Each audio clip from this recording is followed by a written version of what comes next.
লগতে সকলোলৈকে মোৰ আৰু এটা প্ৰাৰ্থনা আছে, তেওঁ যাতে ন্যায় পায়। সেইকাৰণে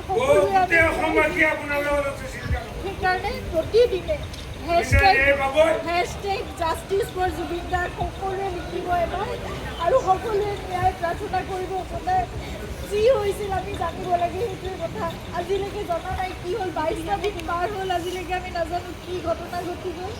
কিন্তু আপোনালোকে সকলোৱে লিখিব, আপোনালোকৰ ছ'চিয়েল মিডিয়া আছে, এখন যুদ্ধৰ আমাৰ সকলোৱে এখন হাতত প্লেটফৰ্ম আছে। সকলোৱে সেই প্ৰাৰ্থনা কৰাৰ লগতে আপোনালোকে জাষ্টিছ বিচাৰিব লাগিব। সেইকাৰণে আমি খুব ধৈৰ্যৰে আমি অপেক্ষা কৰি আছোঁ, কিন্তু সেই ন্যায় আমি পাব লাগিব। সেইকাৰণে সেই যুঁজখনত আমি সদায় ব্ৰতী হৈ থাকিব লাগিব। আপোনালোকক প্ৰাৰ্থনা জনাইছোঁ, hashtag justice for Zubeen Garg সদায় লিখিব, আপোনালোকে সদায় লিখিব, সদায় দাবী কৰিব, সদায় অনুৰোধ কৰিব, সদায় প্ৰাৰ্থনা কৰিব। কিন্তু আমি কোনো অশান্তি বিচৰা নাই, শান্তিপূৰ্ণভাৱে যাতে ন্যায় ব্যৱস্থা আমাক সেইখিনি ন্যায় দিয়ে, সেয়ে প্ৰাৰ্থনা কৰিছোঁ।